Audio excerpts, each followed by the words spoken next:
Salut à tous les amis, j'espère que vous avez la patate, c'est Nonoblast.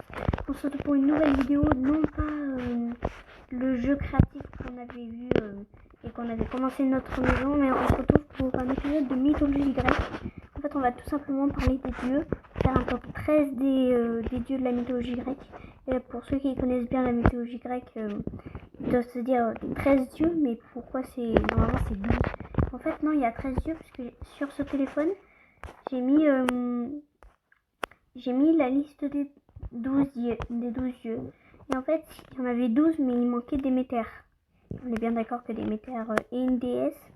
Donc voilà, en fait, il y en a 13. Donc on va tout de suite commencer, les amis. Et donc, pour la 13e place, on a Aphrodite. Alors, dans la mythologie grecque, Aphrodite est la déesse de l'amour. Plus tard, les Romains ont assimilé Aphrodite à la Vénus de la mythologie grecque. Donc pour Vénus, voilà, c'est la 13e, donc la moins puissante. Oh, c'est mon avis, hein. Après, dites-moi dans les commentaires si vous n'êtes pas d'accord avec ce top. Donc voilà, pour la 13e position, on a Vénus.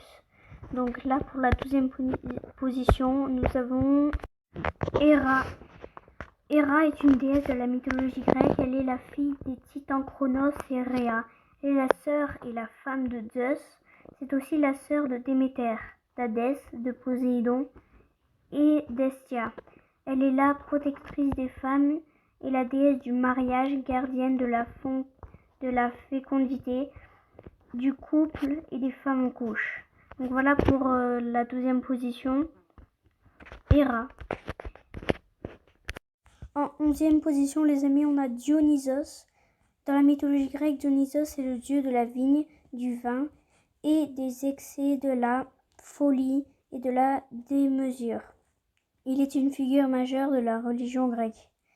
Ancien feu divin, comme l'attestant de nombreux éléments de sa légende et de son culte, il est le fils de Zeus et de la mortelle Sémélé. Voilà pour la 11e position, Dionysos. Pour la 10e position, nous avons...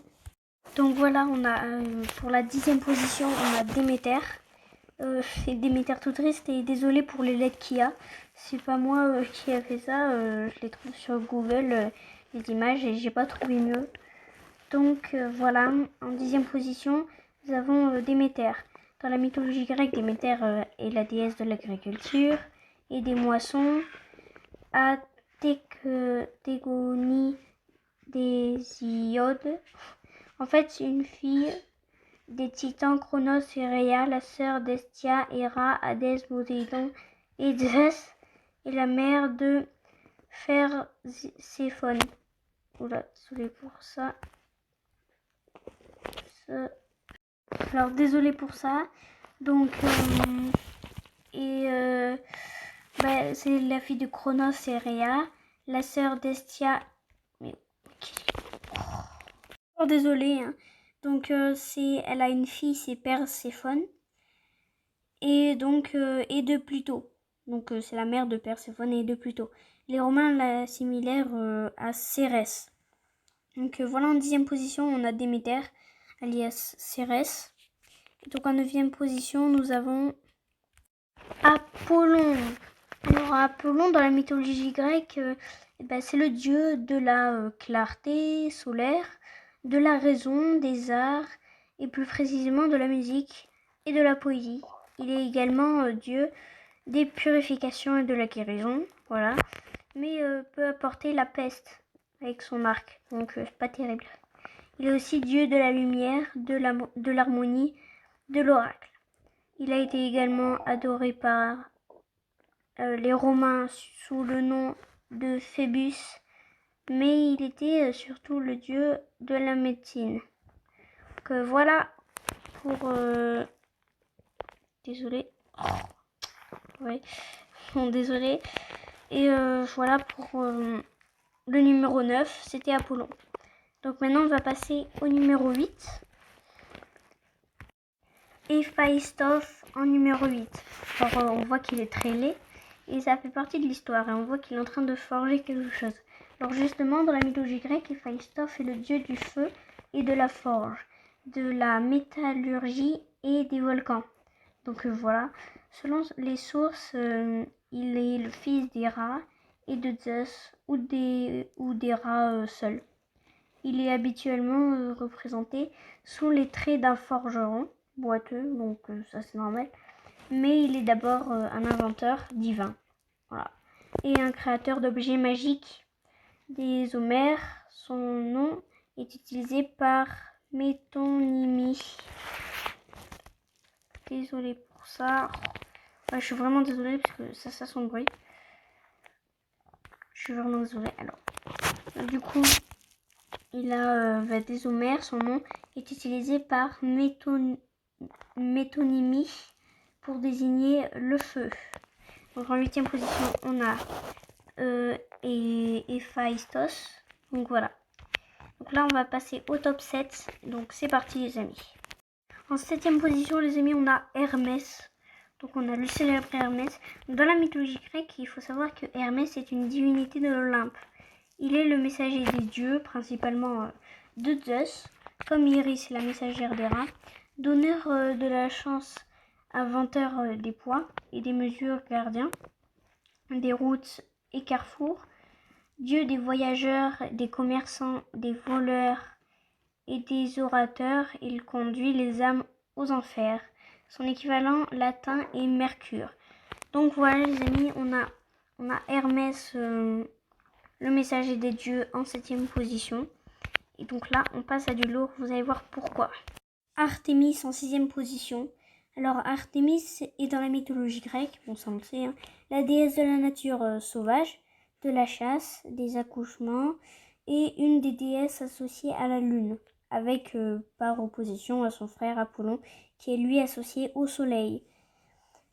Elle est la fille de Zeus et de Leto, et la sœur jumelle d'Apollon, ou simplement sa sœur avec laquelle elle partage beaucoup de traits communs. Elle a le pouvoir de faire naître les épidémies, mais également de pouvoir de guérir. Elle est également la cause des morts subites et du mal qui emporte les femmes en couche.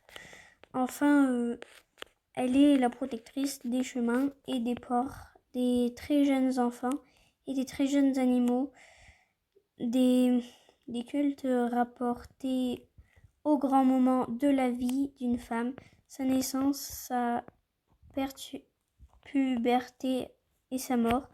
Elle a été assimilée à la déesse Diane dans la mythologie romaine.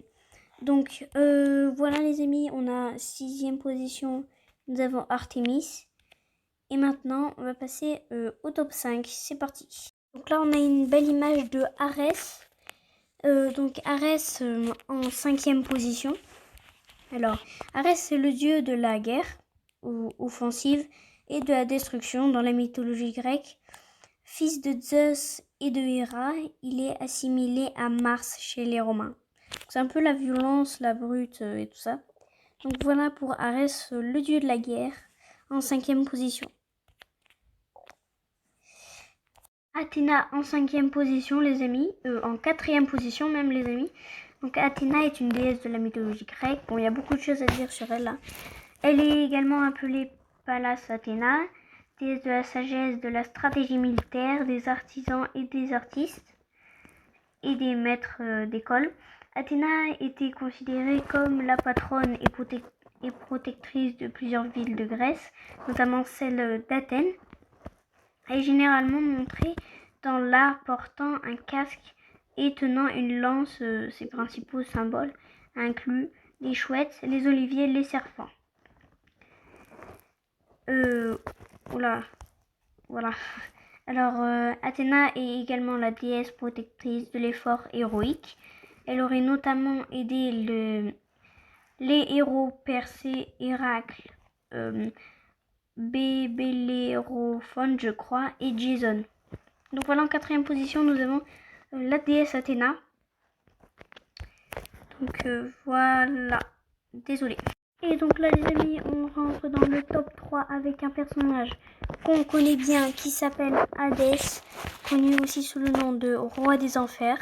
Donc, dans la mythologie grecque, les amis, Hadès est une divinité frère aîné. C'est le frère aîné de Zeus et de Poséidon. Et comme Zeus gouverne le ciel et Poséidon la mer, Hadès règne sous la terre. Et pour cette raison, il est souvent considéré comme le maître des enfers, comme je vous le disais. Il est marié à Perséphone. Il correspond au Pluton romain, voilà, Pluton romain. Et Perséphone, je vous rappelle que c'était la fille de Déméter. Donc voilà. Voilà, pour en troisième position, on a Hadès, le roi des enfers. Et vous l'aurez sûrement compris, qui sont les deux derniers dieux les plus puissants. Je pense que vous avez compris. Hein. En numéro 2, nous avons Poséidon, le roi des océans. Le dieu des océans. Donc Poséidon est dans la mythologie grecque le dieu de la mer. Il est assimilé à Neptune chez les Romains. Poséidon est le fils de Cronos et de Rhea. Son trident, forgé par les Cyclopes pendant la titanomachie, affrontement entre Cronos et ses enfants, lui permettait de soulever les eaux. Voilà, donc Poséidon est l'un des 3 maîtres de l'univers avec ses frères Zeus et Hadès. Il chevauche un char attelé à des créatures mi-chevaux, mi-dauphins et peut provoquer des tremblements de terre en enfonçant son trident dans la terre. Si vous ne savez pas, voilà. Il est aussi symbolisé par le taureau et surtout le cheval. On dit souvent de Poséidon qu'il est le dieu des océans. Voilà. Il y a un palais d'or situé au fond des mers. Donc voilà. Donc en deuxième position, on a Poséidon, le dieu des océans. Donc en première position, nous avons roulement de tambour, tam tam tam tam tam, vous l'aurez sûrement compris. Tam tam tam tam tam tam tam tam, mais c'est Zeus en numéro 1, Battle Royale réussi. Non, je n'en ai pas dans Fortnite. Alors Zeus, c'est le roi des dieux. Dans la mythologie grecque, il est frère de Hadès, de Poséidon. C'est le fils de Cronos et de Rhea. Il est l'un des 3 maîtres de l'univers avec ses frères, Poséidon et Hadès, comme on vient de le dire. Il a le pouvoir de lancer des éclairs sur les hommes qui ne montrent pas convenables envers les dieux. Donc Zeus est le dieu du ciel et de la foudre. C'est le roi des dieux. Il est souvent associé à l'aigle. Ses armes les plus redoutables sont la foudre, qui lui a été offerte par les Cyclopes, et son bouclier l'égide. Il est redouté même par les autres dieux. Donc voilà. Vous voyez là qui tient un éclair dans sa main. Voilà, donc on a Zeus en première position. Écoutez, j'espère que cette vidéo vous aura plu. N'hésitez pas à mettre un like et à vous abonner à ma chaîne si vous n'êtes pas encore abonné. Et donc, n'hésitez pas dans les commentaires à me dire, comme je vous ai dit dans le début de vidéo, quel était votre top à vous et pourquoi vous n'êtes pas d'accord, si vous n'êtes pas d'accord. Donc voilà, à me dire plusieurs choses. Voilà, donc j'espère que cette vidéo vous aura plu. Et donc